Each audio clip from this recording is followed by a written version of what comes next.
بسم اللہ الرحمن الرحیم۔ السلام علیکم ورحمۃ اللہ وبرکاتہ۔ ہم کو ابو الایمان حکم بن نافع نے حدیث بیان کی، انہیں اس حدیث کی شعیب نے خبر دی، انہوں نے زہری سے حدیث سنی، انہیں عبداللہ بن عتبہ بن مسعود نے خبر دی کہ عبداللہ بن عباس سے ابو سفیان بن حرب نے یہ واقعہ بیان کیا کہ ہرقل یعنی شاہ روم نے ان کے پاس قریش کے قافلے میں سے ایک آدمی بلانے کو بھیجا، اور اس وقت یہ لوگ تجارت کے لیے ملک شام گئے ہوئے تھے، اور یہ وہ زمانہ تھا جب رسول اللہ صلی اللہ علیہ وآلہ وسلم نے قریش اور ابو سفیان سے ایک وقت عہد کیا ہوا تھا۔ جب ابو سفیان اور دوسرے لوگ ہرقل کے پاس ایلیا پہنچے جہاں ہرقل نے دربار طلب کیا تھا، ان کے گرد روم کے بڑے بڑے لوگ، علماء، وزراء و امراء بیٹھے ہوئے تھے۔ ہرقل نے ان کو اور اپنے ترجمان کو بلوایا، پھر ان سے پوچھا کہ تم میں سے کون شخص مدعی رسالت کا زیادہ قریبی عزیز ہے؟ ابو سفیان کہتے ہیں کہ میں بول اٹھا کہ میں اس کا سب سے زیادہ قریبی رشتہ دار ہوں۔ یہ سن کر ہرقل نے حکم دیا کہ اس کو میرے پاس قریب لا کر بٹھاؤ اور ان کے ساتھیوں کو ان کے پیٹھ کے پیچھے بٹھا دو۔ پھر اپنے ترجمان سے کہا کہ ان لوگوں سے کہہ دو کہ میں ابو سفیان سے اس شخص کے یعنی حضرت محمد صلی اللہ علیہ وآلہ وسلم کے حالات پوچھتا ہوں، اگر یہ مجھ سے کسی بات میں جھوٹ بول دے تو تم اس کا جھوٹ ظاہر کر دینا۔ ابو سفیان کا قول ہے کہ اللہ کی قسم اگر مجھے غیرت نہ آتی کہ یہ لوگ مجھ کو جھٹلائیں گے تو میں آپ صلی اللہ علیہ وآلہ وسلم کی نسبت ضرور غلط گوئی سے کام لیتا۔ خیر، پہلی بات جو ہرقل نے مجھ سے پوچھی وہ یہ کہ اس شخص کا خاندان تم لوگوں میں کیسا ہے؟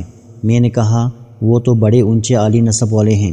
کہنے لگا اس سے پہلے بھی کسی نے تم لوگوں میں ایسی بات کہی تھی؟ میں نے کہا نہیں۔ اچھا، اس کے بڑوں میں کوئی بادشاہ ہوا ہے؟ میں نے کہا نہیں۔ پھر اس نے کہا بڑے لوگوں نے اس کی پیروی اختیار کی ہے یا کمزوروں نے؟ میں نے کہا نہیں، کمزوروں نے۔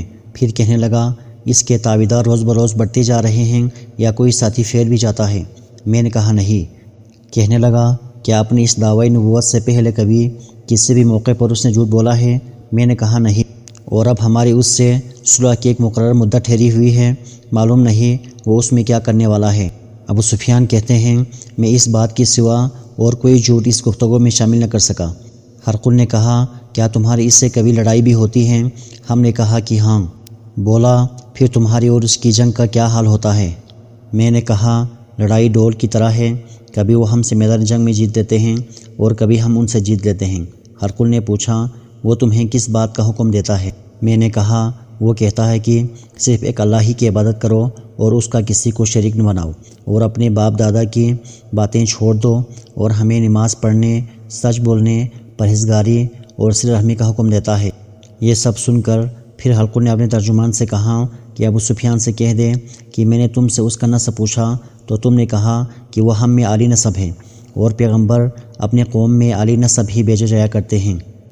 میں نے تم سے پوچھا کہ یہ بات تمہارے اندر اس سے پہلے کسی اور نے بھی کہی تھی تو تم نے جواب دیا کہ نہیں۔ تب میں نے اپنے دل میں کہا کہ اگر یہ بات اس سے پہلے کسی نے نہیں کہی ہوتی تو میں سمجھتا کہ اس شخص نے اسی بات کی تقلید کی ہے جو پہلے کہی جا چکی ہیں۔ میں نے تم سے پوچھا کہ ان کے بڑوں میں سے کوئی بادشاہ بھی گزرا ہے تو تم نے کہا نہیں۔ تو میں نے دل میں کہا کہ ان کے بزرگوں میں کوئی بادشاہ ہوا ہوگا تو کہہ دوں گا کہ وہ شخص اس بہانے اپنے آبا و اجداد کے بادشاہت اور اس کا ملک دوبارہ حاصل کرنا چاہتا ہے۔ اور میں نے تم سے پوچھا کہ اس بات کے کہنے یعنی پیغمبری کا دعویٰ کرنے سے پہلے تم نے کبھی اس کو داروگوئی کا الزام لگایا ہے؟ تم نے کہا نہیں۔ تو میں نے سمجھ لیا کہ جو شخص آدمیوں کے ساتھ داروگوئی سے بچے وہ اللہ کے بارے میں کیسے جھوٹی بات کہہ سکتا ہے۔ اور میں نے تم سے پوچھا کہ بڑے لوگ اس کے پیرو ہوتے ہیں یا کمزور آدمی؟ تم نے کہا کہ کمزوروں نے اس کی اتباع کی ہے، تو دراصل یہی لوگ پیغمبروں کی متبعین ہوتے ہیں۔ اور میں نے تم سے پوچھا کہ اس کے ساتھی بڑھ رہے ہیں یا کم ہو رہے ہیں؟ تم نے کہا کہ وہ بڑھ رہے ہیں، اور ایمان کی کیفیت یہی ہوتی ہے حتیٰ کہ وہ کامل ہو جاتا ہے۔ اور میں نے تم سے پوچھا کہ آیا کوئی شخص اس کے دین سے ناخوش ہو کر مرتد بھی ہو جاتا ہے؟ تم نے کہا نہیں۔ تو ایمان کی خاصیت بھی یہی ہے کہ جن لوگوں کے دلوں میں اس کی مسرت رچ بس جائے وہ اس سے لوٹا نہیں کرتے۔ اور میں نے تم سے پوچھا کہ آیا وہ کبھی عہد شکنی کرتے ہیں؟ تم نے کہا نہیں۔ پیغمبروں کا یہی حال ہوتا ہے کہ وہ عہد کی خلاف ورزی نہیں کرتے۔ اور میں نے تم سے کہا کہ تم سے وہ کس چیز کے لیے کہتے ہیں؟ تم نے کہا کہ وہ ہمیں حکم دیتے ہیں کہ اللہ کی عبادت کرو، اس کے ساتھ کسی کو شریک نہ ٹھہراؤ، اور تمہیں بتوں کی پرستی سے روکتے ہیں، سچ بولنے اور پرہیزگاری کا حکم دیتے ہیں۔ لہٰذا اگر یہ باتیں جو تم کہہ رہے ہو سچ ہیں تو عنقریب وہ اس جگہ کا مالک ہو جائے گا کہ جہاں میرے یہ دو پاؤں ہیں، مجھے معلوم تھا کہ وہ پیغمبر آنے والا ہے، مگر مجھے یہ معلوم نہیں تھا کہ وہ تمہارے اندر ہوگا۔ اگر میں جانتا کہ اس تک پہنچ سکوں گا تو اس سے ملنے کے لیے ہر تکلیف گوارا کرتا۔ اگر میں اس کے پاس ہوتا تو اس کا پاؤں دھوتا۔ ہرقل نے رسول اللہ صلی اللہ علیہ وآلہ وسلم کا وہ خط منگایا جو آپ نے دحیہ کلبی رضی اللہ تعالیٰ عنہ کے ذریعے حاکم بصرہ کے پاس بھیجا تھا، اور اس نے وہ ہرقل کے پاس بھیج دیا تھا۔ پھر اس کو پڑھا تو اس میں لکھا تھا، اللہ کے نام کے ساتھ جو نہایت مہربان اور رحم والا ہے۔ اللہ کے بندے اور اس کے پیغمبر حضرت محمد صلی اللہ علیہ وآلہ وسلم کی طرف سے یہ خط شاہ روم کے لیے۔ اس شخص پر سلام ہو جو ہدایت کی پیروی کریں۔ اس کے بعد میں آپ کے سامنے دعوت اسلام پیش کرتا ہوں۔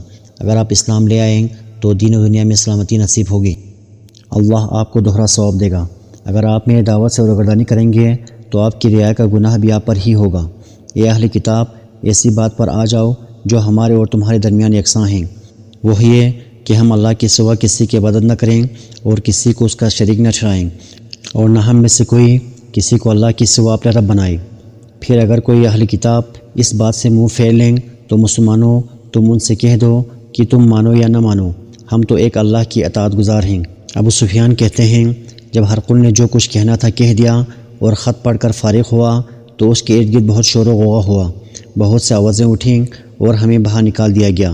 تب میں نے اپنے ساتھیوں سے کہا کہ ابو کبشہ کے بیٹے نبی کریم صلی اللہ علیہ وآلہ وسلم کا معاملہ تو بہت بڑھ گیا، دیکھو تو اس سے بنی اصفر یعنی روم کا بادشاہ بھی ڈرتا ہے۔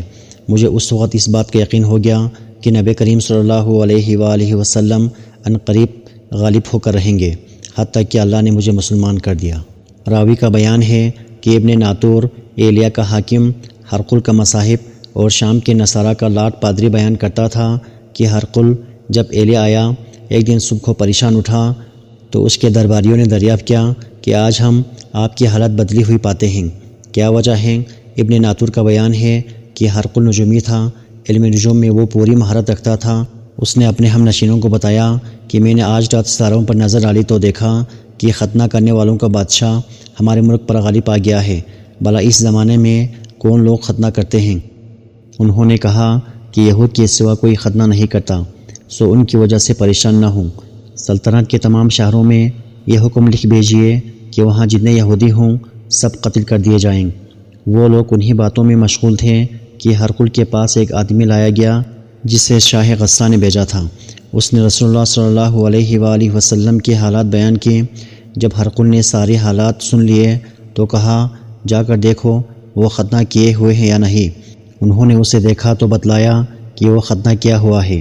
ہرقل نے جب اس شخص سے عرب کے بارے میں پوچھا تو اس نے بتلایا کہ وہ ختنہ کرتے ہیں۔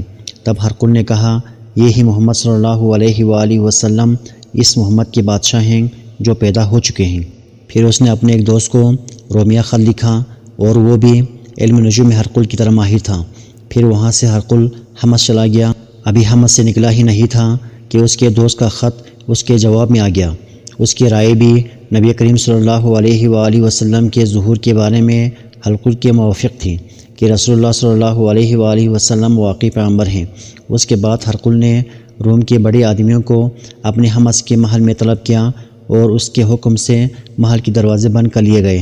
پھر وہ اپنے خاص محل سے باہر آیا اور کہا، اے روم والو، کیا ہدایت اور کامیابی میں کچھ حصہ تمہارے لیے بھی ہے؟ اگر تم اپنی سلطنت کی بقا چاہتے ہو تو پھر اس نبی کی بیعت کر لو اور مسلمان ہو جاؤ۔ یہ سننا تھا کہ پھر لوگ وحشی گدھوں کی طرح دروازوں کی طرف دوڑے مگر انہیں بند پایا۔ آخر جب ہرقل نے اس بات سے ان کی نفرت دیکھی اور ان کے ایمان لانے سے مایوس ہو گیا تو کہنے لگا کہ ان لوگوں کو میرے پاس لاؤ۔ جب وہ دوبارہ آئے تو اس نے کہا کہ میں نے جو بات کہی تھی اس سے تمہاری دینی پختگی کی آزمائش محسوس تھی، سو وہ میں نے دیکھ لی۔